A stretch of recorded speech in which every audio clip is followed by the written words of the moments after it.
Look at this. I know. Da, da, da, da, da. Just some of my wares. Just some of your wares. For sale this Christmas, viewers.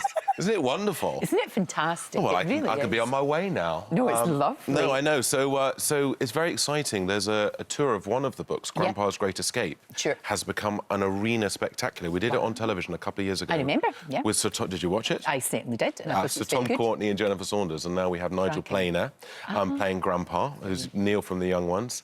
And it's in arenas because the story is on such a scale. Yeah. Because it's about the stealing of a Spitfire from the Imperial War Museum. So we're going to have a real life-size Spitfire. And, of course, the tank. The tank that you arrived in this morning, which was lovely. That's not your usual mode of transport. It is not, Lorraine. No, it's private jet. But I think you should get a tank. Just get one. I know, It's really It's good. a good look. So I'm really excited about it. It starts on the 23rd of December in Birmingham.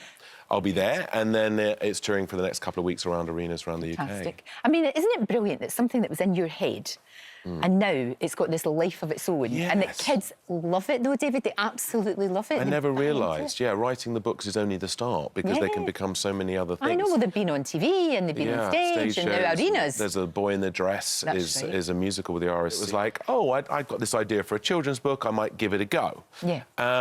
I didn't think much more of that. I thought, oh, right, maybe 1 or 2 books and, you know, they'll sit on a shelf somewhere and no one will care about them. But over 10 years, it's grown and grown and grown. And now kids are really anticipating the next story. Exactly. You've got to keep doing it. I know, because kids, I bring out a book like The Beast of Buckingham Palace. Yeah. On the day it comes out, someone tweets me and says, I finished it, when's the next one out? I mean, it is non-stop, because, of course, you've got to think of new ideas each time. I mean, I do like it, but sometimes I get a little bit stressed because... No, I can imagine, because there's deadlines and there's all of that. But the joy of turning up to, say, a school or when there's a lot of children around and you read to them and their little faces. Yeah, and the big thing also is parents saying to me, I couldn't get my child to read a book until they read one of yours. And that's great, because, you know, they'll go on, hopefully, to read, you know, lots of other great books. Oh, absolutely, because that's where it starts. It's the best gift you can ever give to a child. So I just try and make my books really entertaining, because I think any parent knows they just basically want to get their child reading. Yeah. And so something that they will choose to read themselves is a lot better than something that you tell them they have to read that they're probably going to do really reluctantly. Exactly, and they will just... And it's that thing of their imaginations. I mean, you know, the internet's great and they play on their iPads and all of that, and that's fine. Yes, give them an iPad. It's fine, but there's nothing like just curling up with a book. And it's great that, you know, you might have predicted 10 years ago that actually children's books would be on their way out. I know. But they're pretty much bigger than ever. Because, absolutely. I think J.K. Rowling really started a kind of revolution. That's true. But it's a brilliant thing that children are still drawn to books. I know, it's in great. the way there's so many other things. Does your wee boy read them? Do you test them out on your wee boy? I do a bit, and I do read them to him, but I don't just read my books to my son, because then I think he'd be in therapy as an adult saying, my dad only read his own books to me. So, and actually, I really like reading other people's books. Yeah, of course. And we've been reading a lot of Roald Dahl books that he's really enjoyed, and I like rereading them and doing all the voices and stuff. And I think that is a brilliant thing as a parent. It's one of the best parts of being a parent, isn't it? Which is, I think those 2 hours before they go to bed, where it's sort of dinner time, bath time, story time, bedtime, and I love that. I love that whole process, and I love, you know, another story, another story, another story.